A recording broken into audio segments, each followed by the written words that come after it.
Okay, first thing first, Armin, thank you so much for taking your time out and joining us on the Growth Mindset podcast. It is a pleasure to have you here. Yes, thank you for inviting me. It's an honor. Awesome. So let's get directly into the conversation, Armin, before we dive into introductions. Um, so I want to start off or hit the conversation with something that I heard in one of your talks, which was there are two ways of living life. One is you plan for things and what you want, the ego path. And the second, you don't plan for anything and see what things come your way, things that want you, which is the surrender path. Can you elaborate this for the audience that are listening to us? How could this benefit them? Yeah, it's a great first question to kick things off. Yeah, there is two paths, right? And I'm speaking as a person who's already kind of walked and achieved everything you want on the first path, the path of satisfying everything your ego desires. And just to be clear, to make sure we're defining ego correctly, sometimes people think when I say ego, I mean this arrogant thing or it's a personality trait. We're not talking that at all. We're talking much more mechanically, meaning ego is an entity of itself that's attached to you. I mean, you could think of it as a person living within you, right? It's like we all have someone living inside. Michael Singer says this very clearly inside of his books. And so this ego, which is a part of the human condition of this thing living inside that has its desires and preferences and likes and dislikes and fears and all the trauma, all the stuff, the gunk is that ego. And so when I say the ego's path, I mean to really listen and believe that you are that voice inside your head that's telling you what's best for you, what you want, who you are. And so there is a way to live life. And I lived that way for 10 years straight, ever since I was a young boy. I was achieving. I was on this path of achievement, this journey to becoming someone, become someone, achieve things. And so I went from growing up with not too much of a favorable financial situation. My family was very hardworking, but they were immigrants that came over to the country, and so I grew up around a lot of difficulty, a lot of financial struggle, and then I became like the first millionaire in my own family. From what do I know, maybe there's like billionaires in our family across sea somewhere. I don't know, but I conquered the money, the money desires. And then, I got the superhero physique that I've always wanted. I built this massive business. I had all these employees. I won the awards. I had the respect. I had the reputation. I made the friends. I got the girls. I got the car. I got the house. I mean, whatever the dream is, I got it. And so I worshiped, you would say, my ego.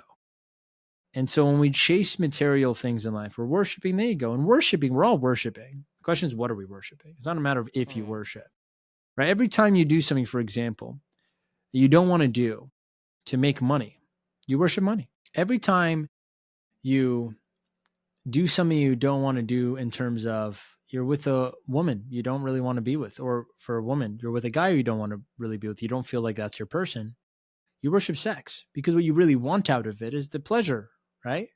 And I'm not saying this in a negative sense. I'm just saying it as awareness. Like let's observe. It's observation. Okay, well, if I'm doing this and I want to, it's because I'm attached to getting the thing out of it. If I'm doing work I don't like to do because I think because of the money of it, then I worship money. Money's important to me. It's my God in that moment, right? And so we have to become aware. We have to wake up to the honesty of how we're living our life, and until we step into true, serious honesty within ourselves, we can't really make that first step towards surrender and liberation, the freedom from all the things that make us suffer in life. So for 10 years, I did this, and I kept being lied to by this ego. I was constantly deceived and very persuasive. I mean, the ego is a worthy opponent. Quite frankly, the equal, almost equal opponent to God, because it's the only anti-nature of God. There's nothing else that is beyond ego or less than. So you have the worthiest opponent in the universe trying to pull you away from your true nature. And so, of course, it's going to be amazing at what he does. And so it's so persuasively and brilliantly kept convincing me that every year, no matter how much more I achieved, how much more I had, the bigger houses, the more cars, the more fame, the more women, the more whatever it is, it kept saying it's not enough, right? It didn't tell me the truth, which is none of this will ever be enough. It just kept selling me the idea it's not enough. And so it was something around like 3 years in a row, I made nothing less than $1 million, and my life only got grander. And it was at the time when I was living in the biggest house, spending the most money with a housemaid, with the biggest team, with the most amount of awards, the best shape I've been in, that I was at this peak of this mountain. And it was only then why I really start to consider, why am I still miserable? I started questioning. I started asking those deeper questions that we don't ask because we're too afraid if we're attached to the life we built. I wasn't afraid anymore because it's like 3 years back to back, man. I work my butt off. I spend this whole year chasing this ideology that this ego told me is the truth. This will give you peace. And I was left with misery at the end. I'm like, wait, this makes no sense. It has to be a game. It has to be a joke. Someone's not telling me something here Hmm. because this was supposed to make me feel peace and joy and fulfillment and completion. But all I felt is happiness, which isn't the same thing as peace. I felt gratitude, but it wasn't the same thing as peace. And I felt good, but I didn't feel right. There's a big Hmm. difference. So something always felt like it was missing inside. And it was about at the end of that, getting everything at the end, peaking. I just started questioning, and I really opened up. I'm like, I don't know what I'm doing, and that's the first step of surrender, just admitting you don't know. Not knowing is the first step of a master's journey to knowing. So that's the ego's path. I walked it for 10 years. I got everything you could imagine. Sure, I didn't get some of that thing. Maybe I didn't have a boat. Maybe I didn't have an extra zero on my income. Like, sure, if you're like Wolf, you get that.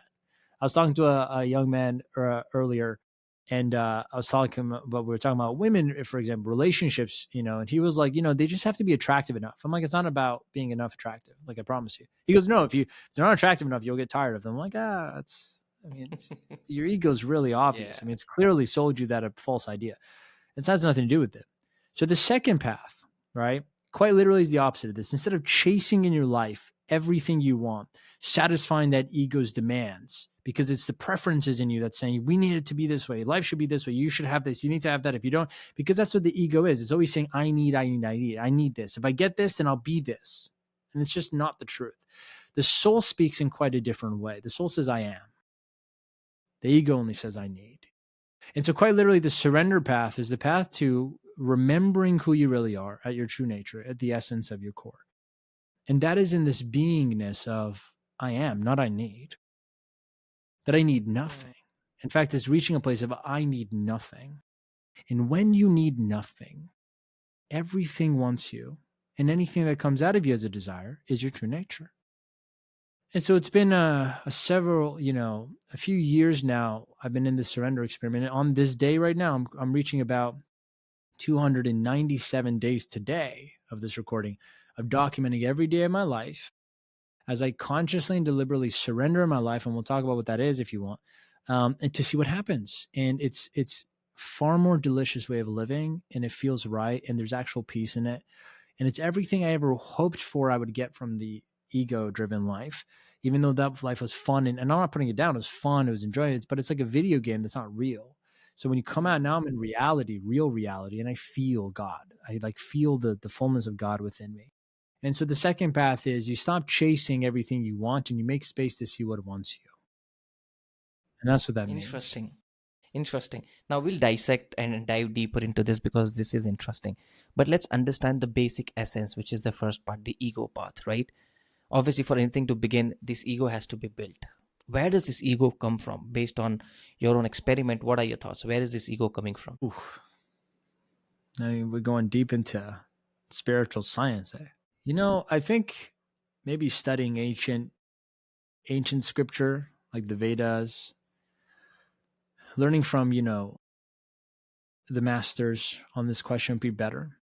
I'm very, very new to all this. Where did the ego come from? I'm really not sure. Why it's even there, I'm not sure. I just know the mechanics of how this ego works.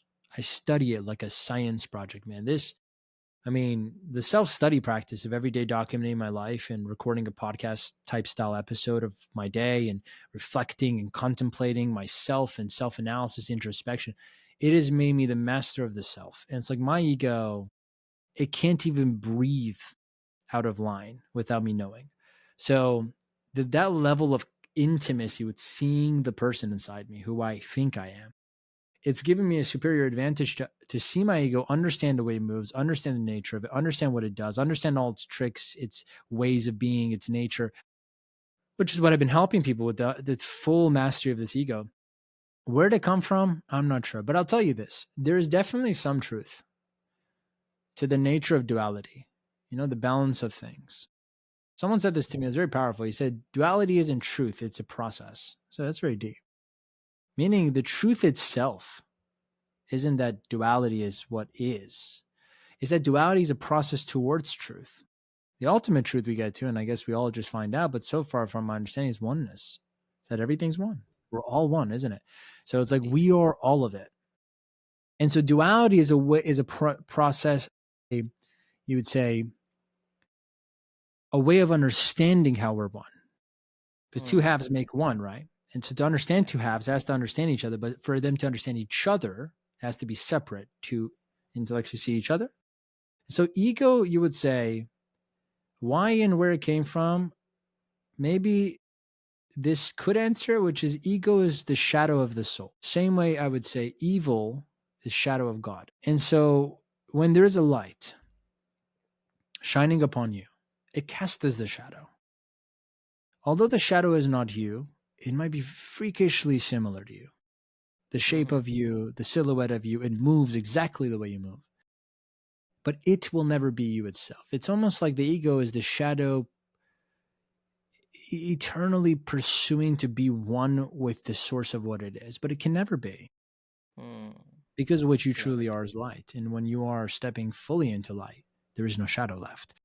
That thus explains the whole work of ego work is to people say to dissolve the ego, to transcend the ego. And then there's some new age spirituality that's like, no, you got to integrate the ego. It's like, yeah, sure. But like the ultimate oneness is no ego. I mean, that's really what the Hmm. masters were teaching is it's getting to a place where human is a divine vessel, not a bridge between shadow and divinity. And I Hmm. and I personally, from my studies, have seen that yes, it is quite a probable truth that there is such a thing as humanity quite literally being egoless.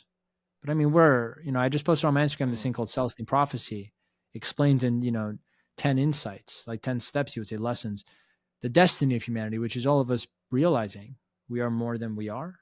And then our perception of heaven becomes in our will. Like we can perceive heaven where we are instead of going there. It's that ego is the shadow of the soul. It's a great story you guys can Google. And if you read this story, it's a fable. It's like a bedtime story. I don't know. Hmm. It's an interesting story. It's a parable.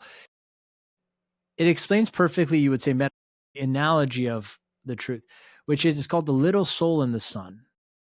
It's a Hmm. beautiful story. I can't memorize it here to tell you now, but it's pretty much it explains, it answers the question, what is a soul? What is the experience of life, the purpose of that, and Hmm. what are we here to help each other do? Hmm. So that's something you could look at, which kind of explains why there is such a thing as a shadow, why there is such a thing as an ego, why there is such a thing as a dualistic nature to our divinity. So, Interesting. yeah. Yeah. So one thing I wanna appreciate is the fact that you directly said, you know what, I'm not good at it, and that kind of shows the awareness because you're aware that we don't that might be from somewhere we don't know yet. You're in the process of figuring that out. I love that. Uh, Here, one of the other areas of the ego that I want to look at, or we can talk about this, is a healthy ego, typically, right? That is nurtured and built when kids are growing up, right? Because obviously when kids are born, they don't necessarily are born with I want this, I want this. Yes, that is built down the lane when they start growing older, when they start understanding things. But in one of your talks you also talk about this, a healthy ego, building a healthy ego, right? Where we have two parts of our life. One is the healthy ego, and the second part is letting go of that ego, right? So can you elaborate on that? What did you mean by that? Yeah. So, first of all, destructive ego is going to become a huge problem in your life. So, just being able to turn this thing from destructive to constructive, it's already good progress. It's a good step towards spiritual realization. You could also abandon the ego, but it will taunt you more. So, from my experience, there is a phase of mastering ego before you can really transcend it. And there's a beautiful paradox and a poetry to it. It's almost like I realized what we must do to our egos is what we must do ourselves for God. In other words, we surrender to God's will, which is our highest will. It's God knows what we want at our core. We don't even know anymore because ego is blind to that. In the same way we submit to God, you would say, to guide us, we have to make the mind submit to us as if we are the God of it. It's very Hmm. interesting and poetic. Yeah. There's a lot of poetry in God's language. It's beautiful. So Best way to I've ever explained ego what it is ego is like an assistant. If you own a business and you ever hired an assistant, just like a personal assistant or an Mm-hmm. EA, executive assistant, what do they usually do? They're usually organizing your life, right? If you think about an executive assistant, they're going to handle your calendar. They're going to schedule your meetings. They're going to list your objectives. They're going to create timelines for your projects. They're going to essentially take a big picture of your life and go, well, based on what you want, it's all based on where you're going, what your vision and for your life is. If I got to be here, become this person, do this thing, achieve this thing, then this executive assistant is going to be tasked. Its primary job is to make your life so easy and clear that you can go to achieve this thing. It's supposed to handle all the things that aren't important so you can work your way towards this achieving of this thing. So if I've hired many assistants in the past, they handle my calendar, they take care of gatekeep things that don't need to get to me. They handle small things, miscellaneous stuff that I don't know, I don't have time to handle. They figure out problems for me in puzzles. They book my flights. They're assisting me in my life. That's pretty much what they're assisting. And so egos like this, imagine this assistant now only could work for you. Imagine. And their life depends on you. So not only do you pay their bills, but if you fire them, they wouldn't just lose their income, they lose their life, they die. Imagine. Now, one day, say you wake up and you have no goals. You have no vision. You don't got to be anywhere. You have no insecurity to fill, no need to satisfy. You don't care. You actually I'm actually pretty fine where I am. And if anything comes in my way, I'll surrender, I'll let it happen. Suddenly, there are no projects, no meetings, no work, no flights, right? Okay. So, what does this assistant have to do? Is this assistant useful anymore? No.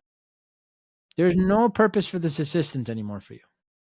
Now, if this assistant's life is dependent on you needing him, her or him, needing the assistant, and the only way it's useful is if you have somewhere you got to be, something you have to do, someone you have to become, somewhere else other than here and this now you have to be, then how hard do you think this assistant will work to convince you you need to be somewhere? You need to do something. You need to go somewhere. You have to achieve this. It's not enough yet. Of course, the only objective it has is to make sure you are not at peace where you are, because if you are, you don't need it. Mm-hmm. Thus is explains the relationship between us and the ego. It's not that the ego is the problem.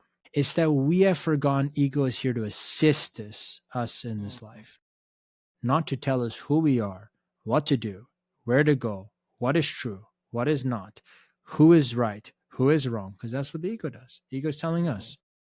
Egos become our God instead of our servant. And an ego is a shitty master, but it's a good servant. So building a healthy ego is no different than saying retraining this mind, the sense of identity, your thoughts, your beliefs, your emotions, what you're attached, all of these things, your personality, so that it is contributing to your true nature, the awareness, the I that I am. And so life is in your hands. And the path to doing this is through surrender, which is made up of 3 S's. That's why I talk about in the surrender school. There's a system to it that I've been living personally. There's many different paths, but my path has been that, and I've deconstructed to a 3-step framework. And when we could do this and turn this around, the voice in your head suddenly doesn't become a burden all the time. It's always telling you to be afraid, be worried, stressing you out. Now, my mind, sure, has its moments, but most of the time it's contributing positive thoughts. Most of the time, it's like master's home. Don't piss him off. So my ego knows I'm the master and I'm here, and it serves Nice. me. And so this is kind of what it is. We're submitting this ego back to our will. And the will is the real power. And then we surrender our will to God. So you see how there's a perfect Nice. domino effect, right? So it's Mm-hmm. just a really interesting, very interesting poetry. It's almost like God is our father, right? And then our ego is our son or daughter, whatever is our child. And so it's like, and maybe it's a bad example because I'm not saying you have to submit your kids to you, but in the sense that there's a respect between the son or the daughter for the parent, Mm. right? In terms of leadership, right? And Yes. then your leadership is then even surrendered to the higher will, which is Yeah. God. And so somehow God takes care of everyone and everything. Yeah. Even your ego gets a little bit out of it sometimes, and your life is balanced. There's a balance. Like sometimes that my ego is satisfied because they like I do things I love, and like God remembers I love certain things and gets me involved with stuff. I go, wow, I forgot I love this. So my ego's enjoying itself because it gets to be useful and help me with my new work and stuff like that. But it doesn't tell me who I am, doesn't tell me where to go, doesn't tell me how to live my life. And that's the source of the suffering is we believe this ego, and this ego doesn't know who we are, doesn't know what's good for us, doesn't know what will give us peace. It, in fact, only knows everything but those things. 10 years in a row, I only realized my ego does not know. It can't tell me, it can only tell me who I should be, who I was, who I could be, but it can never tell me who I am. Interesting.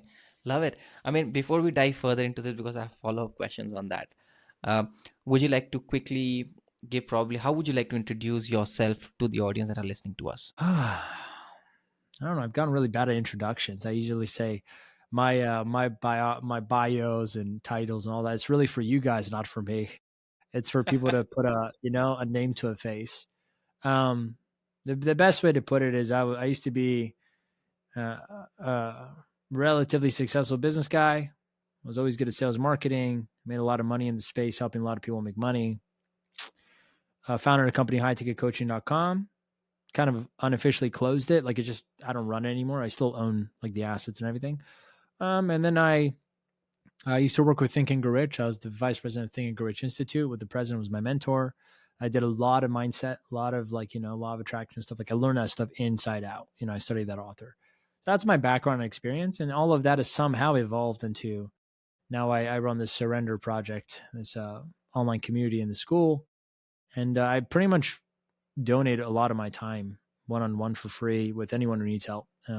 It's not a business for me. It's a way of living, and it's a part of my surrender experiment to have a portion of my calendar dedicated to unpaid work, just to help people that need it, to help whoever God sends my way. It's and from that, from all the surrendering, God has unfolded my life in such beautiful ways. I'm much more involved now with much bigger projects than I would have ever, my ego would have ever got me in. And so prosperity is coming in my life, and it's all peaceful. So that's really it. It's just a journey of an entrepreneur who's realized success was not the end. It was only a false it was only a false destination that turned out to be the beginning of spiritual realization, self-realization.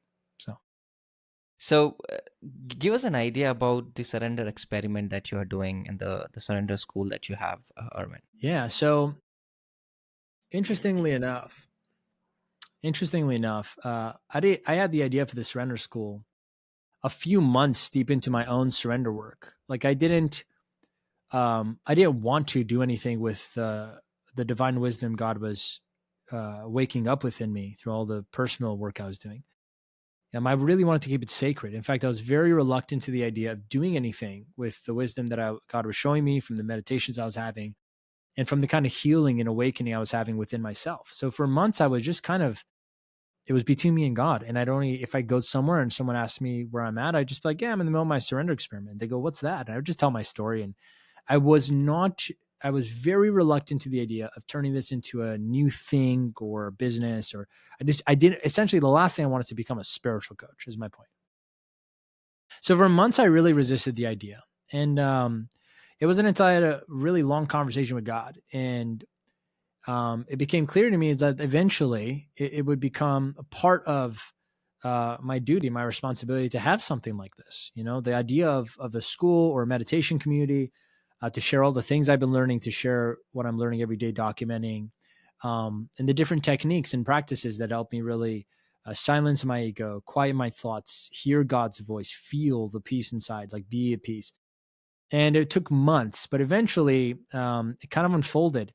And I was so reluctant again to even pricing it. Even in this moment right now, I'm considering to actually, make it accessible to everyone, just waive the fee for it. But as of right now, there's a very small monthly fee. And I remember I was very reluctant. I'm like, God, I don't want to make money off this. This is your wisdom. This is sacred. It's about truth. I just want to help. And, I had a conversation with God, and he was like, you should charge because you'll end up resenting me if you don't. Because you yourself aren't making any money. You're not getting anything from what you're doing.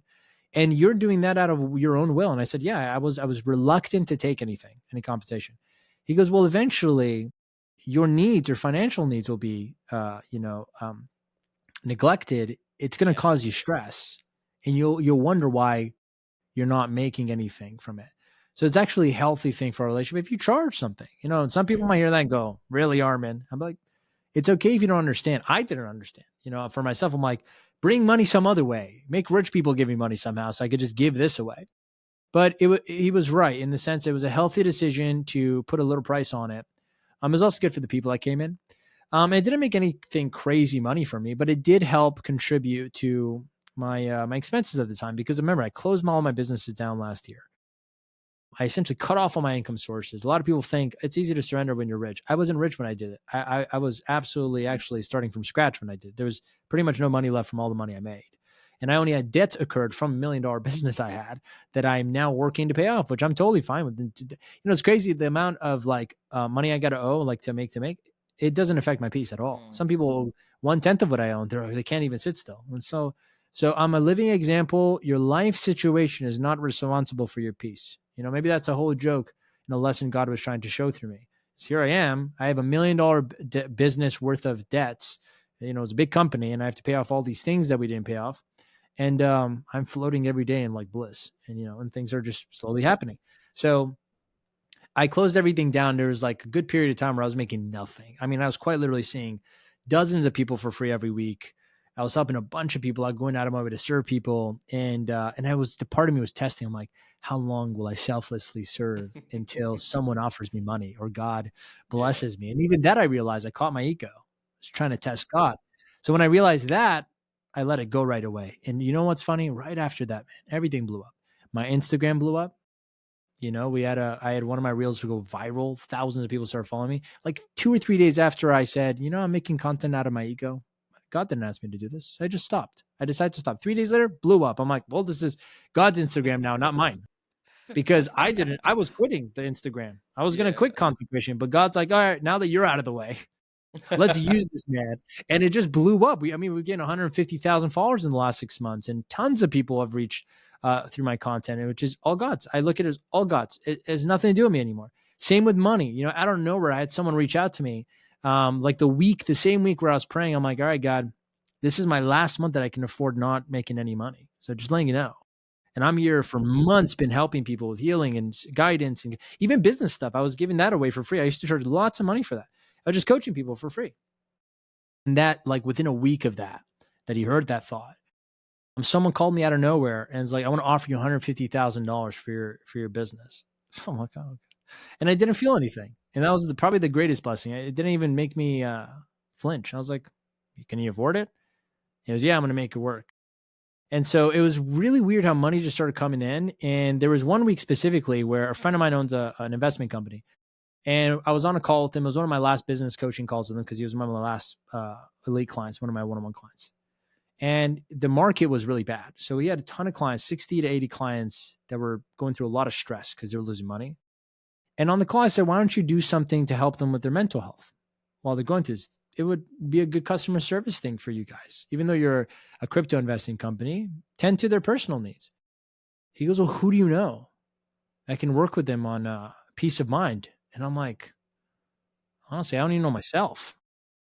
And he goes, are you willing to? And I said, yeah, why not? So they put 32 people on my calendar in a span of 9 days.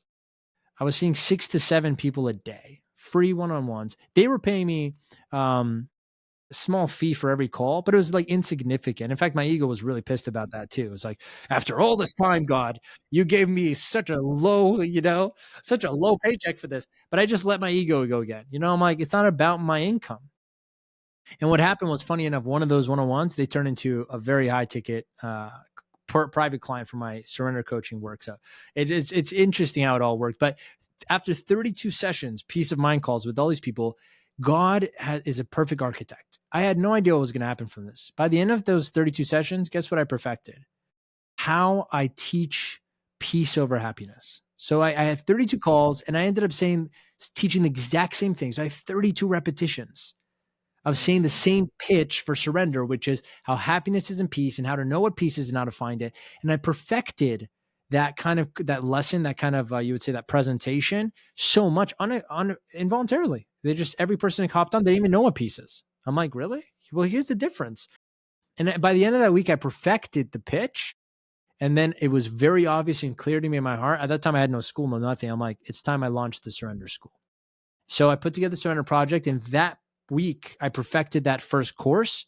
I perfectly learned how to teach what is the path to peace, which is surrender, by teaching how peace is not happiness. That became the first course of the Surrender Project. And I launched it. And again, ego was always tested. God was always checking on me because nobody joined but like one person after I launched it. It was just, another back to back, like, are you attached? I'm like, God, why don't you fill my school up? I was waiting for months. And so it's been a humbling journey, but everything I needed to humble my ego, because I never blew up and never scaled out of nowhere. And I had all these people on my Instagram. I thought for sure I'm going to get 100 people in the school and then it'll cover all my expenses too. None of that ever happened, and I kept showing up every week in my weekly call with everyone. I kept adding more courses. I kept serving. And even that challenged my faith and my stillness with God, even though I wasn't getting what I want. So everything kind of unfolded. That school was delayed for months. And then things had to happen for me to become the person that God could use as a vessel to make the school. And then I ran it. And like I think about 20 or 30 people at its peak was in there paying a paid member. And it might not be the most extravagant, flashy thing, because I'm used to that. I'm used to launches, and I put 1,000 people in an online school in 5 days. When I put my head to it, I really, but this one was like the perfect thing I needed, but the opposite of what my ego was used to. So it Mm, slowed me down. And even though there's like 30 people in there, and now it's even way less, it's like dropping off now. It's still testing. I'm so detached of the film. I'm like, whatever. If there's one person in that school, I'll show up to the mm, Monday call. I'll help them out. Even though all that happened, I can see the perfection, how in those 6 months while I was running it, the last 6 months, so many people came through that only stayed for a month or two and got exactly what they needed. And if I wasn't there in that call, or the school wasn't there, God wouldn't have reached them in the right time at the right mm, time. So the longer I surrendered, the more I realized it's not about me. Like, I'm thinking I'm the star of the show. I'm not. I'm nobody. And that's what it means to serve God. You're no one. And that's why the ego doesn't want to do it, because what's the fun in being no one and getting nothing you want? And, it's yeah. like, and dealing with problems and having to wait for God. It's like, that's literally how the ego sounds. But if you Mm, can overcome that arrogance, my God will show you who you are. He will show you a peace and a bliss inside yourself you can never get from this world, or from your own ego, or from your own doing, or your own will. So it's been a blessing, man. I'm sure, and I'm also very certain that a lot of audience that are listening to us would have this question on their mind, saying, "Okay, boss, I mean, you've been telling me all of this insights right now, but how do I identify the tricks of my ego? How can I make it a slave rather than making it a master?" What would your insights be? Yeah, first of all, that's really easy. You'd be surprised how good you get at discerning which one's ego and which one's truth when you document every day of your life. So I'll give you some really cool techniques and ways to discern truth from ego. But first, I will say we're not trying to make the ego our slave. That's an egoic way of thinking about it. Hmm. We're trying to remind it that it's our servant. Right? There's no dominance here. It's more of a graceful stillness, as this ego prances around you like a child. It's more like that. So, first and easiest way to know if something's ego and not God is it's trying to convince you of something. See, God does not convince. Truth doesn't need to sell you. Truth is truth. Only ego goes out of its way to sell you an idea. So be very careful when you're being convinced of an idea in your head, especially when it sounds right, feels good, makes sense. These are the triggers. These are the flags you got to watch out for. Usually, when it sounds right, I didn't say is right, sounds right, feels good, makes sense, is justified, that's ego. Now you go, Armin, that's most of everything I ever think about. I go, I know. Like, most of this world is hypnotized under the spell of ego. Don't get mad at me. I'm just telling you how I saw my ego. I used to think that it was God. I mean, this is where the ego is a really good opponent. This MF knows what it's doing. Because I used to think that's God's guidance when it felt good, made sense, was clear. I really thought. Time and time again, I learned when I followed the feelings, when I followed my mind, my logic, my ration, my justifications, my sense, what felt good, what excited me. It was always a dead end. I was always wrong. Even when I was right, it was not time enough to see that I was wrong. Even when I was Yeah. momentarily right, it was just a matter of time for me to see, oh, I was actually wrong. So don't be fooled. Some of you might go, no, I followed that and I'm successful and I'm happy. Give it a year. You don't know where you'll be. You'll look back and go, damn, I thought I was happy. I mean, I was pretty possessed from my ego, and I really thought I had it all. I thought I was doing life right when I was, living that life before. Now I look back and I had no effing clue what I didn't know. So the first is it's trying to convince you. And so this is an easy way to remember. All conclusions are illusions. Yeah. Conclusions are illusions. Some people are smart asses, so they go, isn't that a conclusion? See, intellect can only reach so far. To really grasp what I'm saying, you have to sit so still you lose sense of your body. Like this is a meditative wisdom. Yeah. But I can only offer it to you in an intellectual way. So don't rely on just what I'm saying. Maybe try to take and meditate on what I'm saying. Then you'll experience what I'm saying, that all conclusion is illusion. And so the second thing is, there is an innate discerning tool in us. It's called the soul. The problem is we have just abandoned this sense of ours, this sixth sense, this intuition. It's not that we don't have it. We all have it. It's just when you don't use something, it becomes, you don't lose it, but it becomes very numb. So the muscle of intuition is very underutilized. I'll give you an example. See, we all know what's right. You don't need anyone to tell you what's right. Everybody knows what's right, and everyone knows what feels wrong. Now, the problem with the world today is we have put this under questioning. So it's confused everyone at the core. This is a very dangerous game to play because now you're trying to tell a person they don't know themselves intuitively what is right for them. This is a very dangerous belief to be lying to people about. So here's the thing. If we're walking down a street, right, and an old lady falls, hurts herself right next to us, what do you do? Help her out. Pick her up. Yeah. Of course. Why? That's the right thing to do. She's hurt. She might not be able to get up. Yes. Okay. Now, let me ask you a question. This is where it gets really freaky. How do you know it's right? Maybe. But you're telling me a child walks by, just walking by, sees someone fall and they're hurting and crying, and they won't feel naturally drawn to what's wrong, helping them out? You don't think? Yeah, they do. So, see, of course they do. I mean, even a dog has that sense. Dog will come up. What's going on? When someone's crying for help. Okay. This is very interesting, isn't it? See, it's something right, but you don't know how. This proves you can know something you don't understand. Okay, you got me? Yeah. So, what is right? What's aligned? Right? That is an innate quality we know. We have to go back to remembering this. It's a part of who we are. Now, let's look at the opposite. Let's say I come to you and I say, let's go rob a bank this week. What do you say? Obviously not. Yeah, that's not right. Well, I go, but hear me out, right? No one's going to get hurt. Bank has insurance. So whatever we steal, they get reassured. That's the point of insurance companies. In fact, the insurance companies are the scam artists themselves. They're the thieves because they're taking everyone's money for a unlikely situation of someone being robbed to pay. So they never pay. So they're just getting filthy rich off you for no reason. The bank is just tax paying dollars anyway. So it's like your money you're stealing. I mean, it's your taxes go back to the government, and so no one gets hurt. Are you getting convinced a bit? I mean, is it kind of making sense? It is, but I You know, still don't think. I still think, yeah, there are a lot of it's repercussions, wrong. and yeah, it's wrong. Correct. Plus, I Now, think if a you lot of sit people will here, also think they might get punished for this, right? Like, yeah, they but might let's go just to say you'll jail. never get caught. Let's say I Mhm. convince you. My plan, you won't get caught. Someone works inside there. I have someone who works in the FBL. Let's just say if you sit here long enough, I can actually convince you it's a good idea. This is the danger, Yeah. as I'm trying to talk about. I can Yeah. convince you something wrong is a good idea with just enough convincing and persuasion. Mm. This is the nature of ego.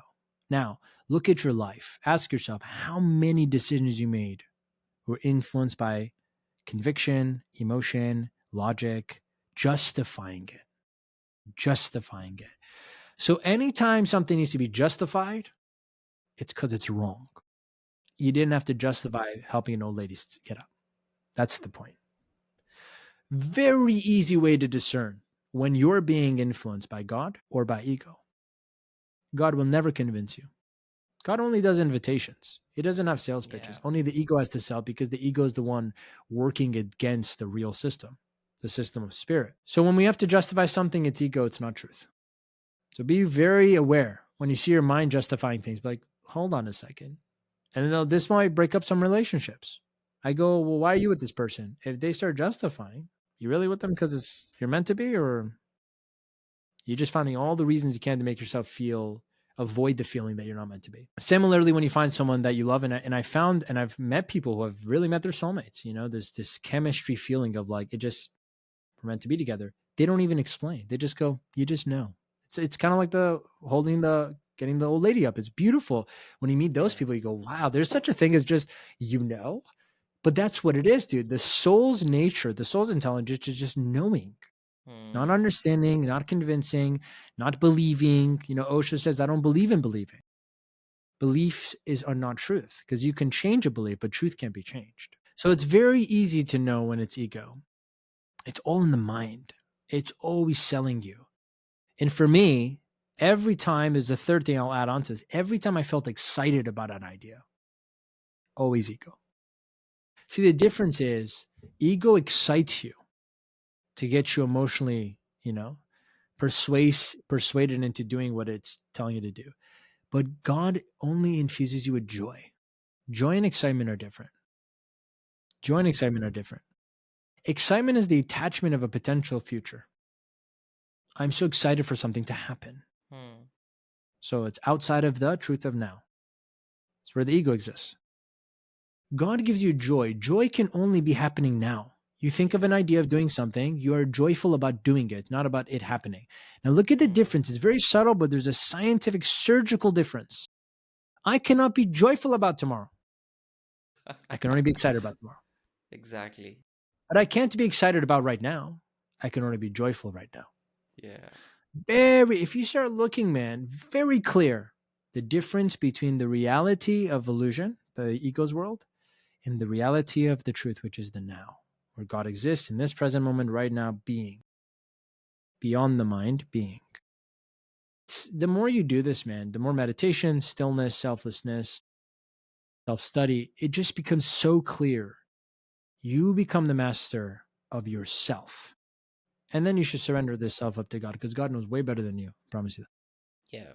Yeah. Interesting. So you touch upon some very interesting pointers, and I'm sure we've understood the ego, how we can discern when it's ego versus God. Now, what I want to understand is how do you, like you mentioned, there are some meditation practices that you do. What are some practices or techniques you think people could do to get more self aware so that they could also discern, know themselves, get this revelation and wisdom? that. Again, I wouldn't be a great meditation expert. I myself am learning from Paramahansa Yogananda right now. Currently, he's my teacher.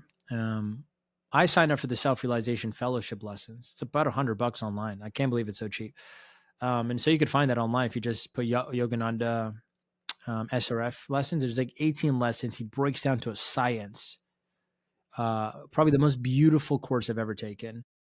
And I'm halfway through it right now. And it teaches you 3 different techniques that I personally practice twice a day in my meditations.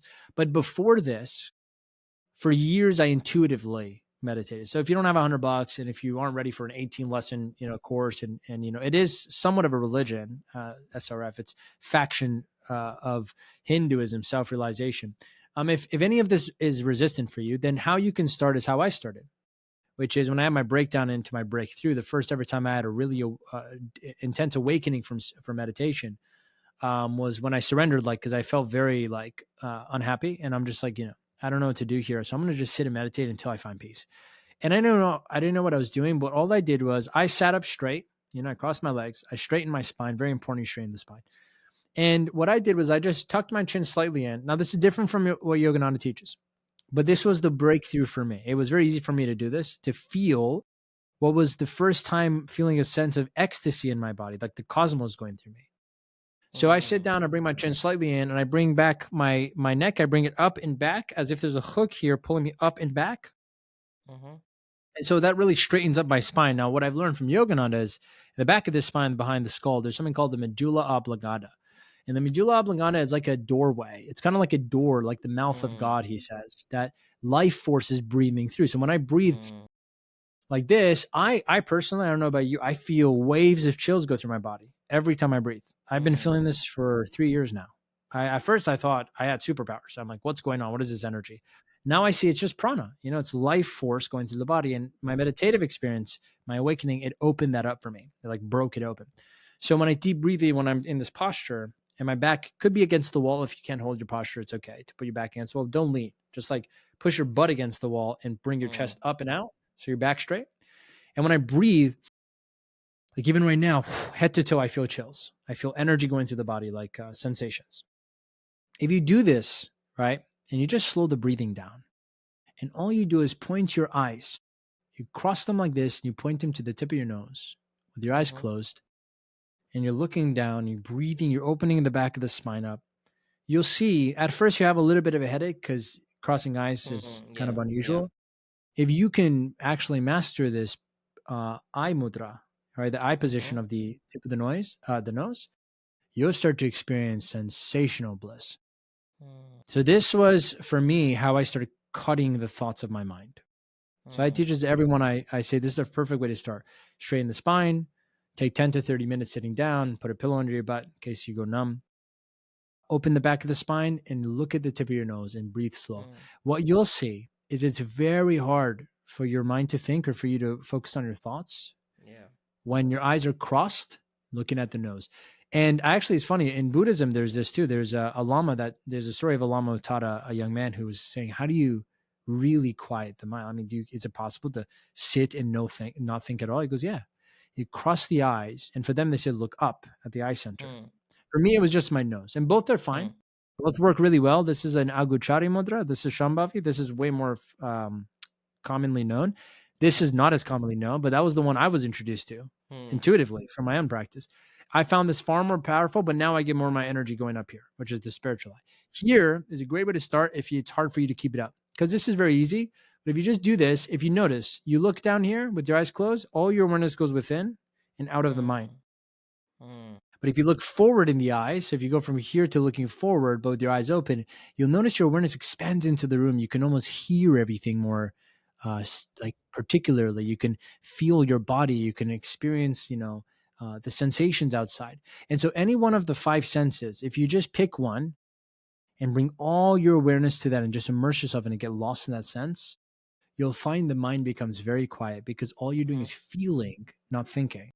I'm just feeling sensations. For years, this is how I meditated with no teacher, no nothing. No one taught me to meditate. I was just doing this. I would sit in a club with my friends, and my eyes are closed. I'm looking here, and I'm hearing the music. I'm feeling the wind, and people say, "Is he drunk?" I go, "No, I'm meditating." And they go, "How are you meditating in a club?" I goes, It's much easier because there's so much happening." yeah.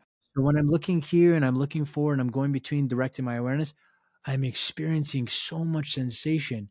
And because I'm feeling this moment, everything happening, Mm, I'm out of the mind, I'm out of thoughts, I'm out of somewhere else. I'm here fully right now. So meditation is just concentration of awareness, being totally immersed in the present moment. If in meditation at least was that for me at first. Yogananda has a much deeper spiritual, beautiful definition of meditation.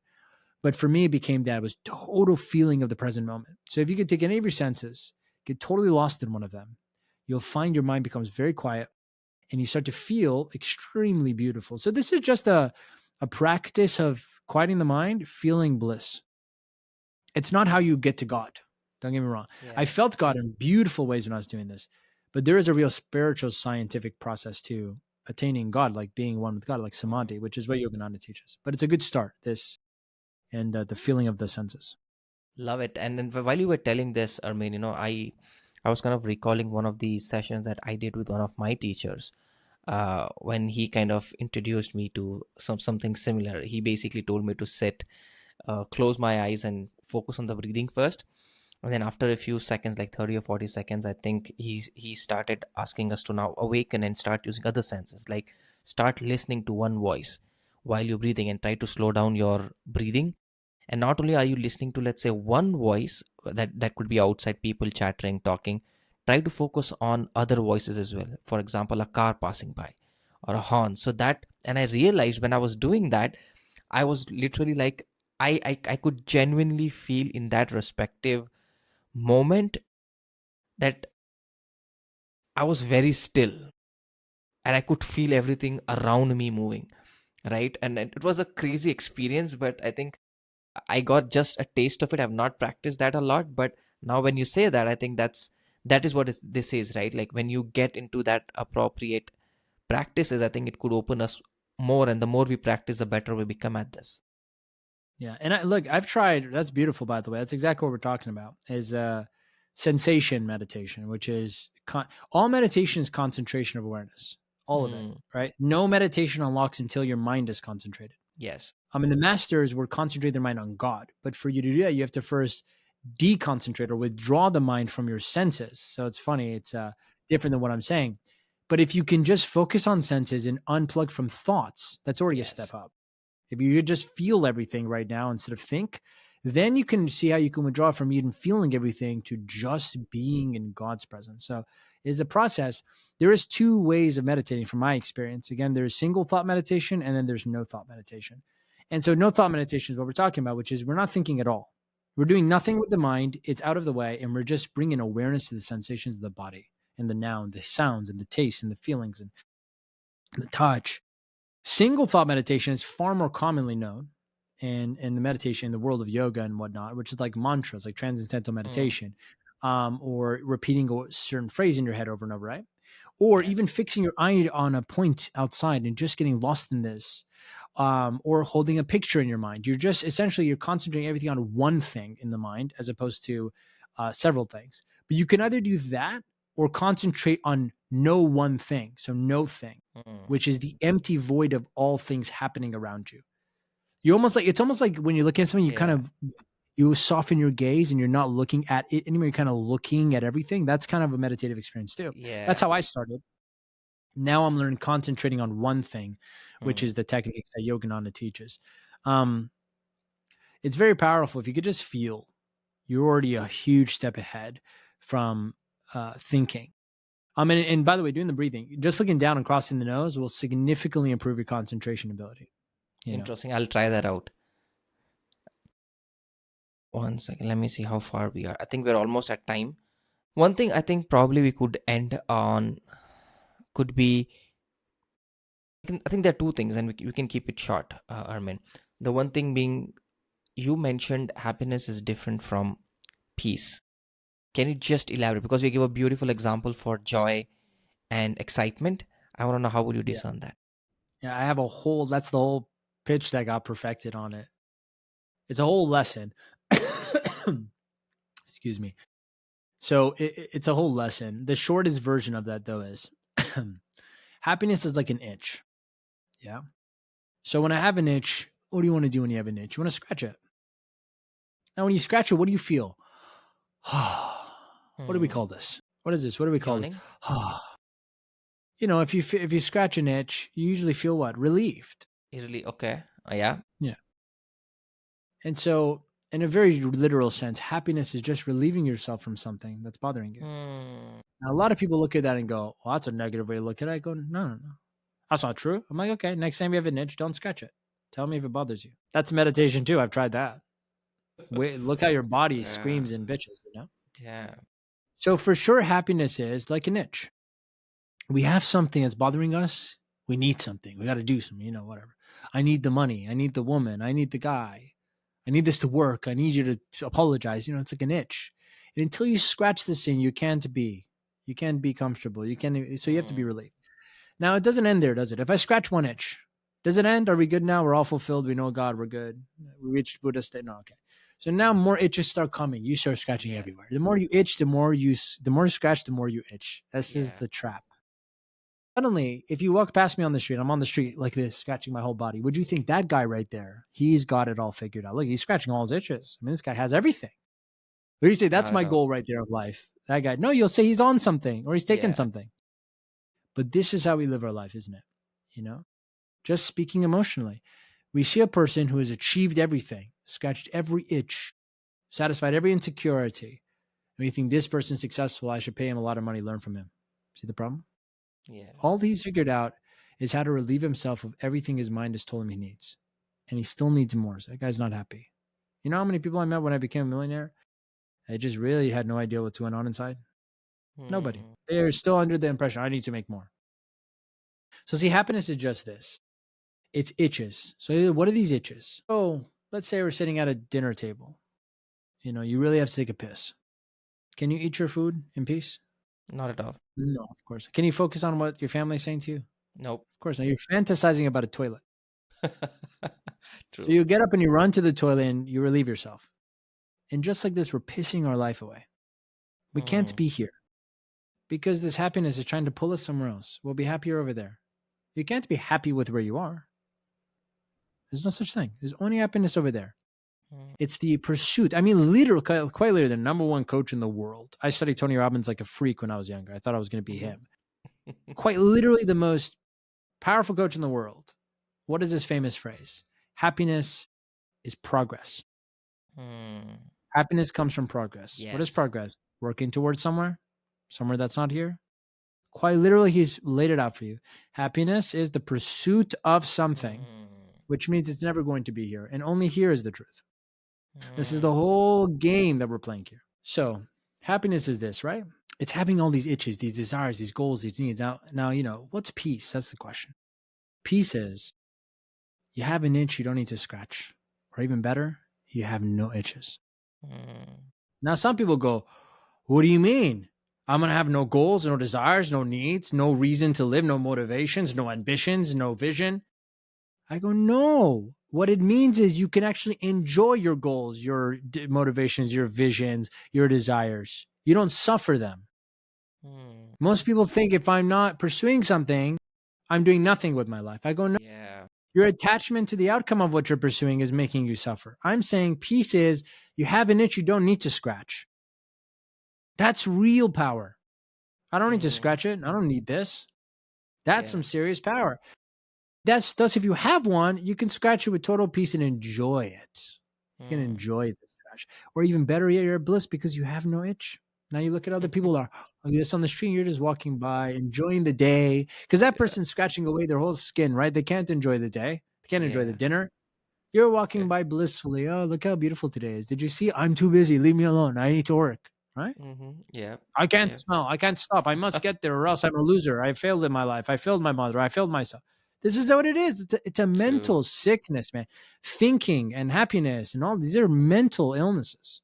Okay. I don't mean the Hmm. literal sense. Like Yeah. I'm Yeah. talking about from my personal experience. It's a mental sickness to not be able to stop thinking, stop pursuing. It's quite literally a sickness. What's peace? Let's say we go for a game of golf. There's a clear difference. I'm going to put an analogy for you. Let's play a game of golf. Now, golf is a game of total relaxation, detachment, it's a mind game. So we go, okay, I go, let's play a game. If you lose, you die. Let's get started. You go, wait, hold on a second. What do you mean? Yeah. I mean, if you lose, you die. Yeah. I go, yeah, it's pretty simple. If you lose the game, we kill you. Well, what if I win? You get to live. I'm already living. So don't die. What? That's a terrible reason Yeah. to play a game.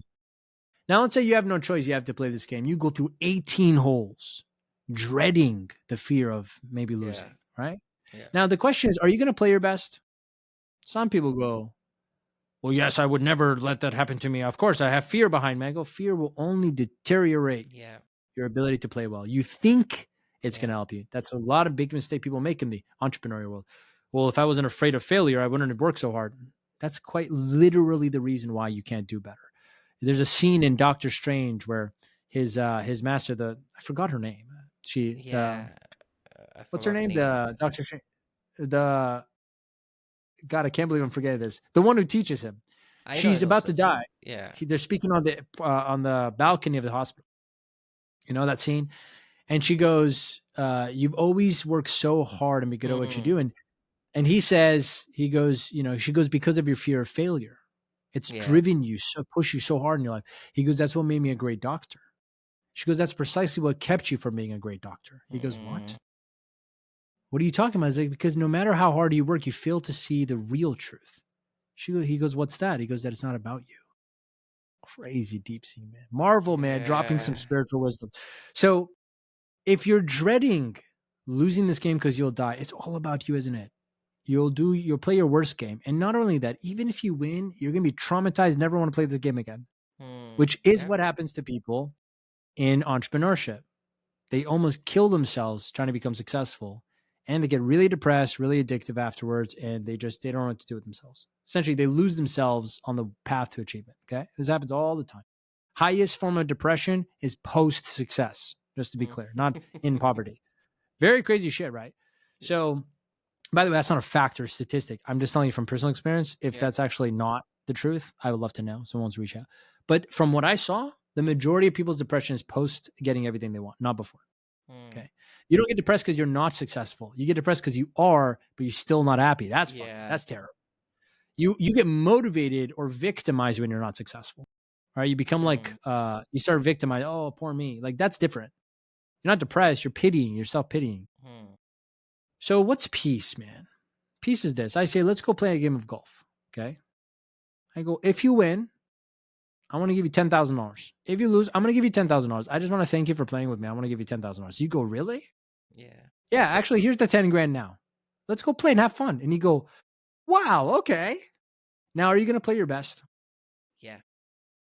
And see, some people would answer, no, because I'll be lazy. See the problem how everything's backwards? Yeah. Yeah. You're going to play your best because you have no fear of the Mm. outcome.